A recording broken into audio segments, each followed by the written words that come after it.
Assalamualaikum warahmatullahi wabarakatuh. Alhamdulillahirabbil alamin.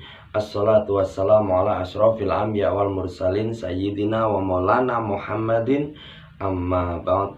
Kepada sahabat-sahabat subscriber semuanya dimanapun kalian berada, semoga panjenengan masih diberi limpahan rahmat oleh Allah Subhanahu wa taala, kesehatan, keselarasan dan rezeki yang melimpah tentunya, dan apa yang dihajatke panjenengan cepat terkabul dengan berwasilah baginda Nabi Muhammad Sallallahu Alaihi Wasallam. Sebelumnya kita selawatan dulu seperti biasanya, menambah kecintaan kita ke baginda Nabi Muhammad Sallallahu Alaihi Wasallam. Allahumma salli wa sallim wa barik alaihi wa ala alihi. Allahumma salli ala sayyidina Muhammad wa ashghili dhalimin bi dhalimin. Allahumma salli ala sayyidina Muhammad wa ashghili dhalimin bi dhalimin. Wa ahrijna min bainihim salimin. Wa ala alihi wa sahbihi ajma'in. Baik sahabat yang dirahmati Allah Subhanahu wa taala, ada sebuah kisah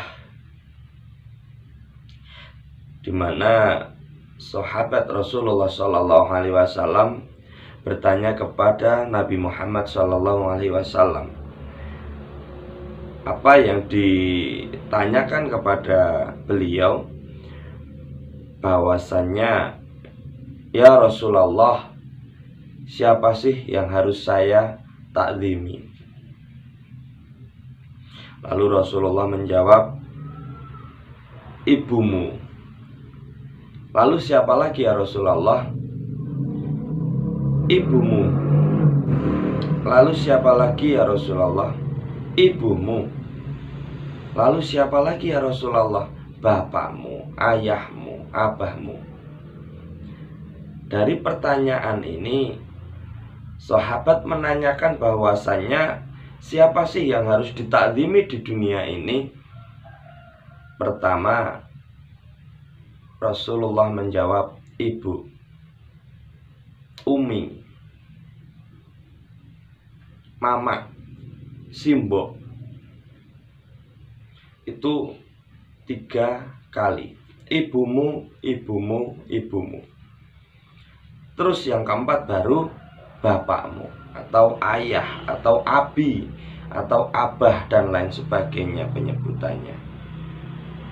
Kenapa bisa seperti ini sahabat? Itu menunjukkan bahwasannya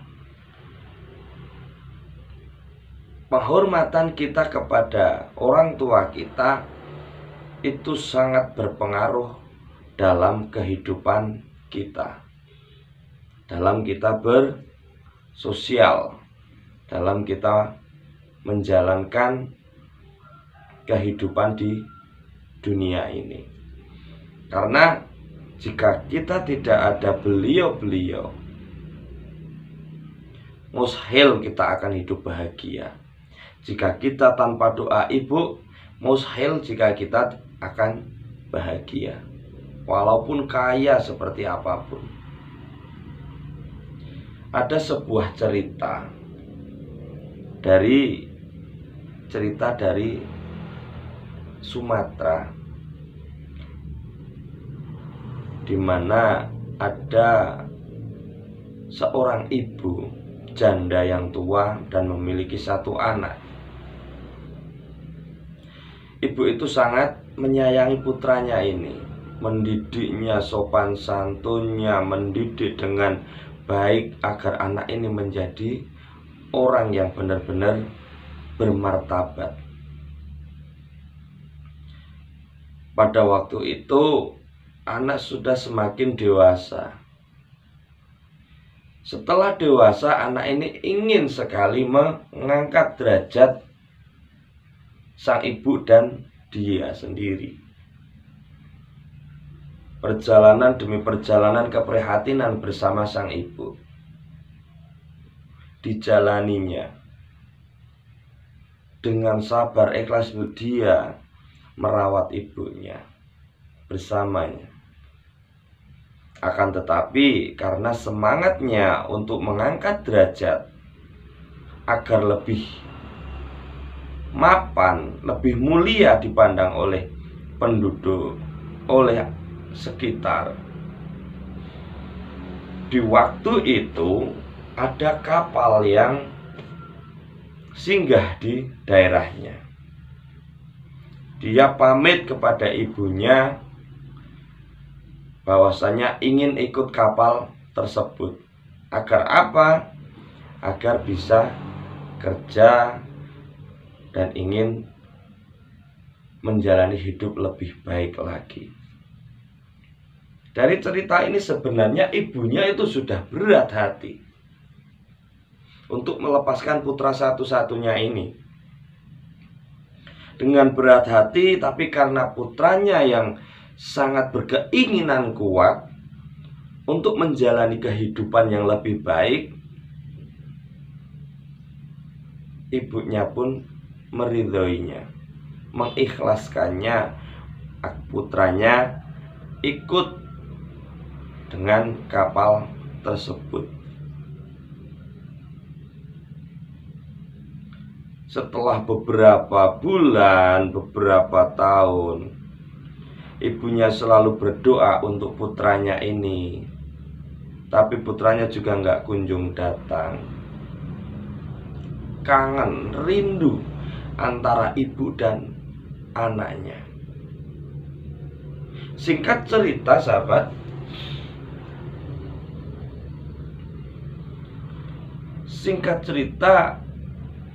udah lama bertahun-tahun sang anak tidak pulang. Dan ibunya mendengar sebuah kabar bahwasannya sang putra ini sudah menjadi orang yang kaya raya. Bahkan dia sudah menjadi saudagar, memiliki kapal dan istri yang sangat cantik. Betapa bangga ibunya melihat anaknya. Sang ibu hanya ingin dianggap, sang ibu hanya ingin melihat putranya. Karena orang tua itu melihat anaknya sudah bahagia, sudah mapan, itu sudah senang sekali. Apalagi seorang ibu. Dan setelah lama, sang ibu mendengar bahwasannya akan ada kapal yang singgah. Dan kapal itu milik siapa? Milik putranya. Betapa bangga, bahagia, senang sang ibu. Ingin bertemu dengan putranya dan juga istrinya, keluarganya. Sahabat yang dirahmati Allah Subhanahu wa ta'ala, benar, ada kapal yang singgah di desa sang ibu.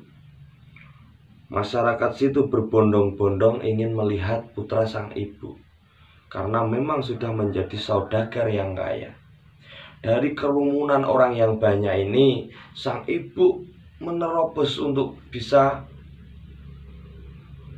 melihat putranya, bertemu dengan putranya, ingin melepas kangen, ingin memeluk putranya erat. Bangga akan menunjukkan kepada masyarakat bahwa dia telah mendidik anaknya sehingga anaknya menjadi lebih baik.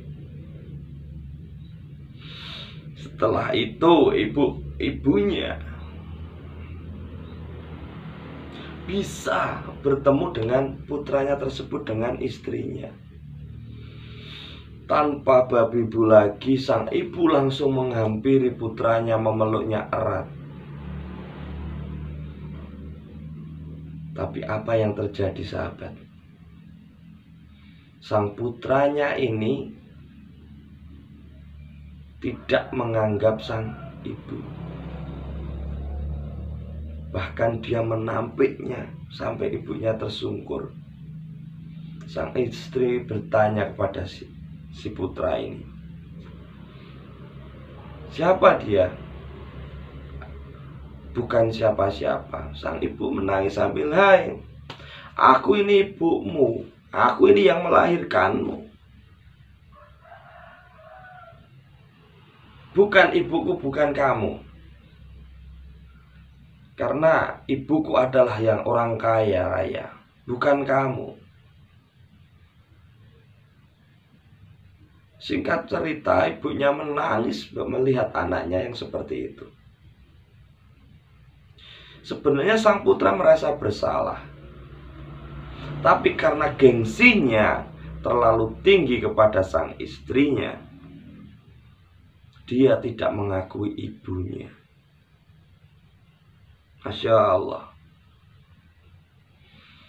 Singkat cerita, ditinggallah ibunya sendirian dengan rasa yang sangat pedih ini.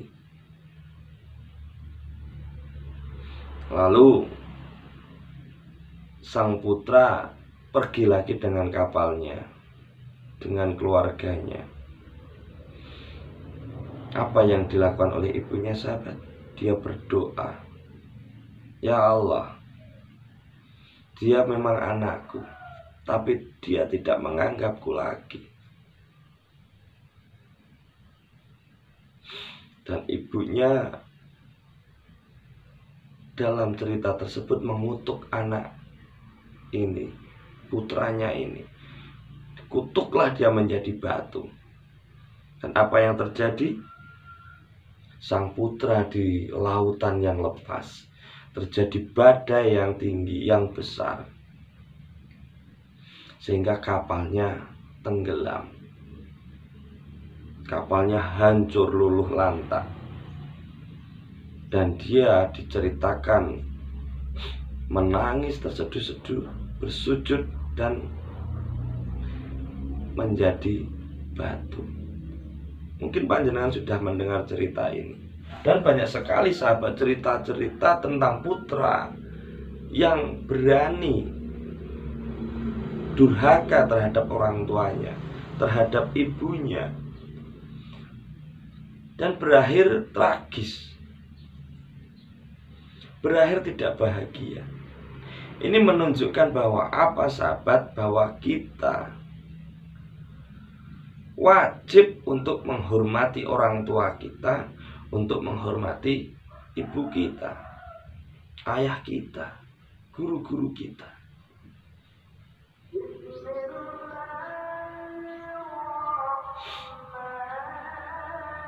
Dan beberapa waktu lalu saya juga bertemu dengan seseorang di mana beliau ini sakit, sahabat.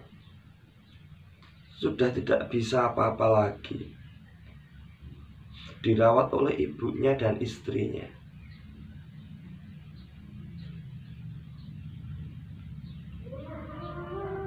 Akan tetapi setelah saya ngobrol-ngobrol dengan ibunya dan dengan sahabat saya, ternyata beliau juga berani sekali kepada sang ibu. Dan sahabat yang dirahmati Allah Subhanahu wa taala, miris saya melihat ini dengan akhir yang tidak bisa saya katakan, sahabat. Dan ini nyata sekali ini. Orang yang tidak bakti dengan sang ibu benar-benar tragis. Karena ibu itu wali kita, ibu itu wali kita. Sahabat yang dirahmati Allah Subhanahu wa taala, ada beberapa waktu lagi seorang pemuda yang dia selalu mainan game online, slot. Orang tuanya nggak tahu kalau dia bermain game online ini.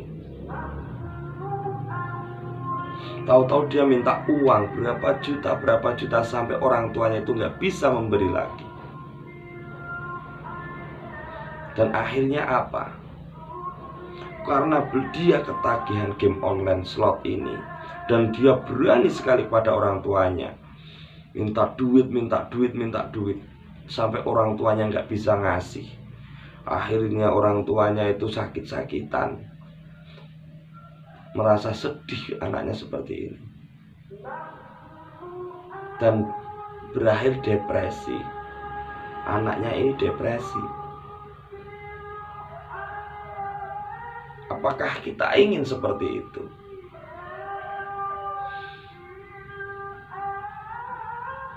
Sahabat yang dirahmati Allah Subhanahu wa Ta'ala, mari kita jaga diri kita jaga hubungan kita kepada orang tua. Dan pesan saya, jangan pernah berani dengan orang tua. Gara-gara slot game online, dia sampai berani minta uang puluhan juta, hingga orang tuanya habis kurus kering, gak ada duit, yang buat makan sulit, sampai dia sendiri depresi.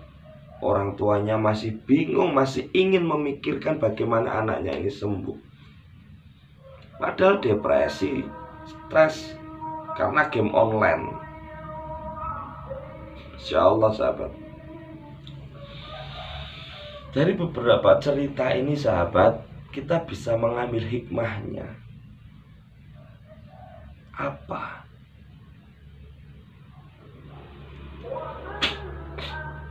Setiap kali kita ingin melakukan apapun, mintalah doa pada orang tua, guru, khususnya ibu. Dia adalah wali yang benar-benar wali. Beliau adalah wali yang mustajabah bagi anak-anaknya. Insya Allah, sehebat-hebatnya wali, lebih ijabah minta doa sang ibu. Sang ibu dimintai doa dulu. Kita mau apa, mau melakukan apa, kita minta doa sang ibu. Orang Jawa kok ngendika, ibu iku Gusti kang keton, Gusti yang kelihatan, yang harus kita taklimi benar-benar. Saking mulianya, ibaratnya apa? Surga kita berada di bawah telapak kaki ibu. Itu menunjukkan bahwasanya kita itu tidak ada apa-apanya. Kita masih tergantung pada ibu kita. Sampai kita itu, surga kita itu ibarat telapak kaki ibu.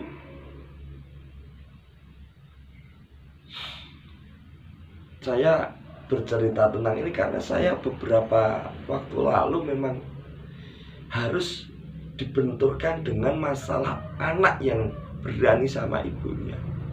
Sakit hati saya ini. Masya Allah, kenapa masih ada?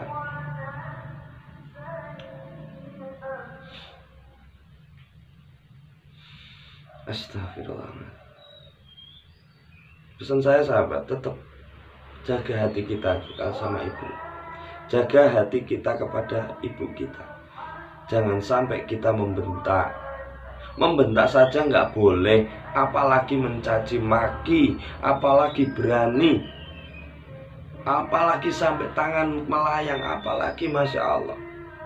Nggak akan bahagia itu. Dari cerita awal, itu kisah kalau nggak salah, itu kisah maling kundang. Itu cerita yang melegenda sekali di Nusantara. Sahabat yang dirahmati Allah Subhanahu wa Ta'ala, sedikit cerita tentang ibu kita. Ibu kita itu wali kita. Jangan panjenengan menyia-nyiakan beliau. Jangan panjenengan sampai menelantarkan beliau. Jaga.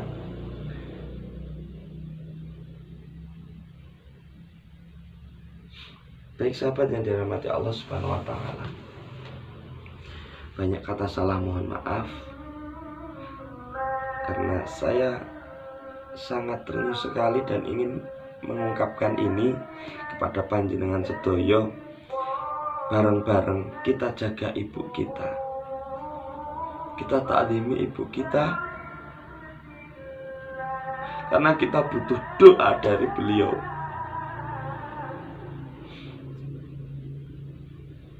Semoga bermanfaat bagi panjenengan sedoyo. Ada kata salah, mohon maaf. Jangan lupa like, share, dan komen.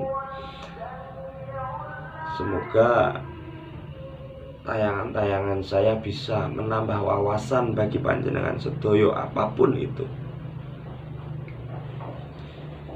Banyak kata salah, mohon maaf, karena saya juga masih belajar.